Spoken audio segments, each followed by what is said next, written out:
السلام علیکم ورحمۃ اللہ وبرکاتہ۔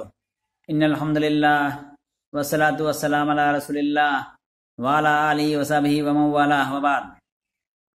طلبہ عزیز، آج جمعرات کا دن 10 ستمبر 2020 ہے۔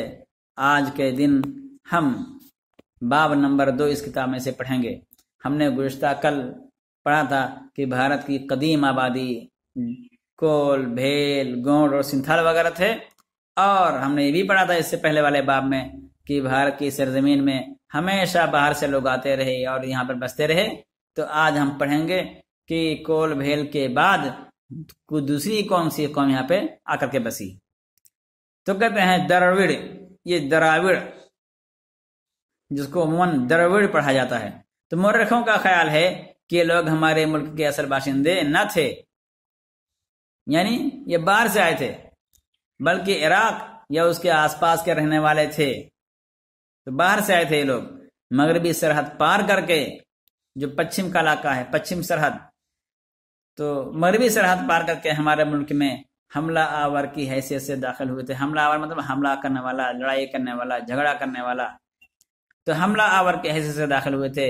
کہتے ہیں چونکہ مقامی باشندوں کے مقابلے میں یہ لوگ دل و دماغ اور اللہ کی دی ہوئی، بخشی ہوئی مطلب دی ہوئی، اللہ کی بخشی ہوئی دوسری صلاحیتوں اور سامان سے بہتر کام لینے والے، نیز اچھے ہتھیاروں سے مسلح تھے۔ مسلح مطلب اسلحہ والے تھے، اسلحہ رکھنے والے تھے، لیس تھے جسے بولتے ہیں، اچھے ہتھیاروں سے لیس تھے، اس لیے انہیں بآسانی غلبہ حاصل ہو گیا۔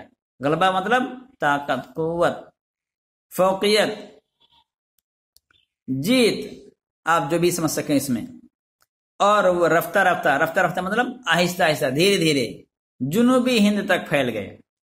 کہتے ہیں دراوڑی لوگ انہی کی نسل سے ہیں جو آج بھی جنوبی ہند میں کروڑوں کی تعداد میں پائے جاتے ہیں۔ پہلے ان کا رنگ روپ کھلتا ہوا گندمی تھا۔ گندمی مطلب گیہوں کے رنگ کا تھا۔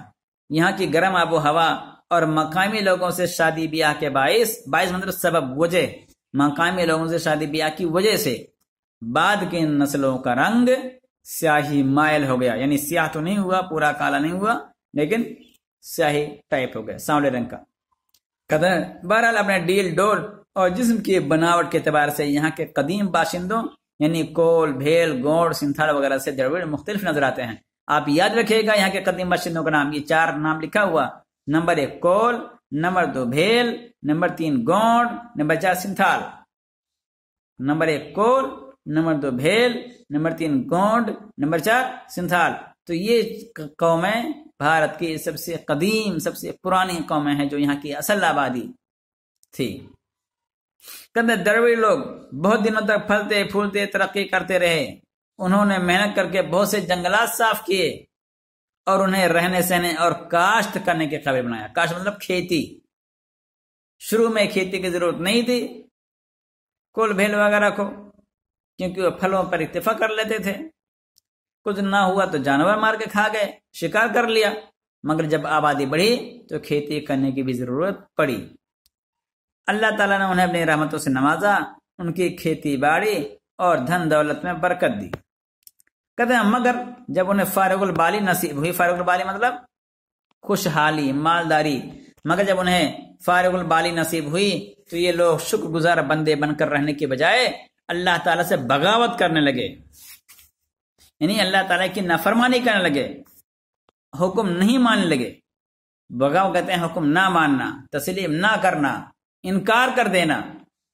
مختلف ہستیوں کو اس کا شریک ٹھہرایا، یعنی چاہے جس کو جو بھی بزرگ نظر آیا اس کو پوجنا شروع کر دیا، اس کو آل اولاد کا مالک، بارش کا مالک سمجھنا شروع کر دیا، مصیبتیں دور کرنے کا مالک سمجھ لیا، آج کل کے غیر مسلموں کی طرح یا کچھ دوسرے مشرکوں کی طرح۔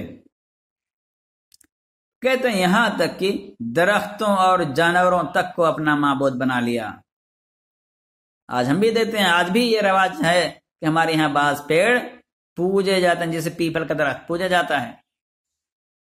تو درختوں اور جانوروں تک کو اپنا معبود بنا لیا۔ جانور بھی پوجے جاتے ہیں، ہاتھی پوجی جاتی ہے، سانپ پوجا جاتا ہے، ناگ سانپ، ٹھٹار، گائے پوجی جاتی ہے۔ تو جانوروں تک کو اپنا معبود بنا لیا، ان کو پوجنے لگے۔ بتوں کی پرستش کی. بت مطلب پتھر کے مٹی کے بنائے ہوئے شکل.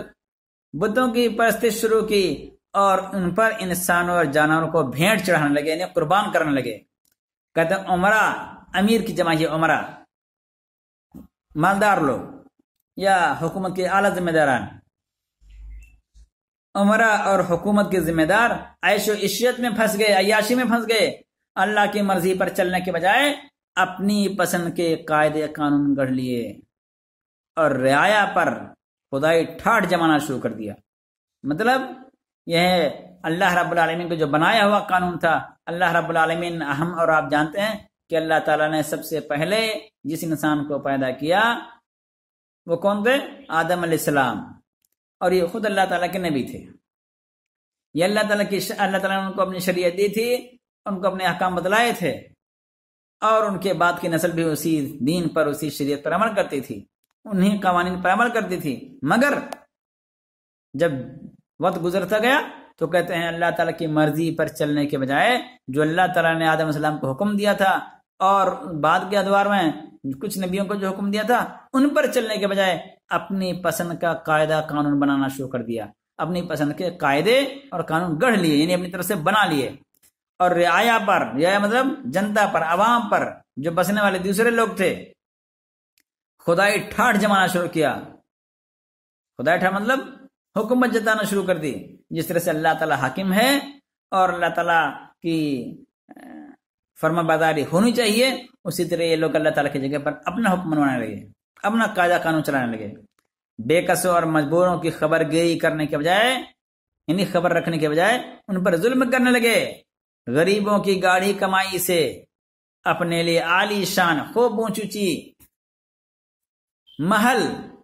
عالی شان مطلب اونچی، اونچا، جو بھی چیز بلند بالا ہو، برتر ہو، تو عالی شان محل اور آرائش و زیبائش کے سامان تیار کیے.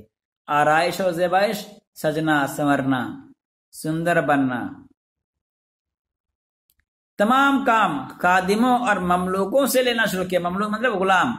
تو اپنا کرنے کے بجائے اس کے کہ وہ اپنا کام کرتے، انہوں نے خادموں سے اور غلاموں سے کام لینا شروع کر دیا اور خود کاہل اور آرام طلب ہو گئے، کام چور ہو گئے. اب ان کی صلاحیتیں مفید اور بناؤ کے کاموں پر خرچ ہونے کے بجائے مضر یا بگاڑ کے کاموں پر خرچ ہونے لگی. مفید مطلب فائدہ پہنچانے والا، مضر مطلب نقصان دہ. بہت دنوں تک انہیں اللہ تعالیٰ کی طرف سے ڈھیل ملتی رہی، مگر جب پانی سر سے اونچا ہو گیا اور نیک لوگوں کی تنبیہ سے بھی اصلاح نہ ہوئی تو اللہ تعالیٰ نے اس ملک کا انتظام ان سے چھین کر آریہ نام کے ایک بیرونی مطلب باہری، بیرونی قوم کے سپرد کرنے کا فیصلہ کیا، یعنی دینے کا، حوالے کرنے کا فیصلہ اللہ تعالیٰ نے کر لیا. آریوں کی آمد پر ان لوگوں نے مزاحمت یعنی مقابلہ کرنا چاہا، مزاحمت کرنی چاہیے یعنی مقابلہ کرنا چاہا. مزاحمت مؤنث ہے. متعدد جنگیں ہوئی، یعنی کئی جنگیں ہوئیں، متعدد بے شمار، مگر میدان بالآخر آریوں ہی کے ہاتھ رہا، یعنی آریہ لوگ جیت گئے. دیوریوں کے عالی شان محلوں اور مضبوط قلعوں کی اینٹ سے اینٹ بجا دی گئی. پنجاب اور سندھ سے ان کا نام و نشان مٹ گیا. ہماری عبرت کے لیے زمین نے اپنی تہوں میں ان کی بستیوں کے کچھ کھنڈرات محفوظ کر لیے تھے جو آج 4000 سال بعد برآمد ہوئے ہیں. 25-30 سال قبل کسی کو بھی معلوم نہ تھا کہ آریوں سے پہلے یہاں کوئی متمدن قوم بھی آباد تھی. متمدن مطلب مہذب قوم، سلیقہ مند قوم آباد تھی. آریہ کون تھے اور ان کا رہن سہن کیسا تھا، ان کے دور میں کیا واقعات پیش آئے، یہ باتیں تم اگلے سبق میں پڑھو گے انشاءاللہ. آج کے دن بس اتنا ہی. یہ 4 سوالات ہیں. انشاءاللہ میں آج 4 سوالات کے جوابات آپ کے واٹس ایپ گروپ میں بھیج دوں گا، آپ وہاں سے جواب نقل کر لیجیے گا. السلام علیکم ورحمۃ اللہ وبرکاتہ. وآخر دعوانا الحمدللہ رب العالمین.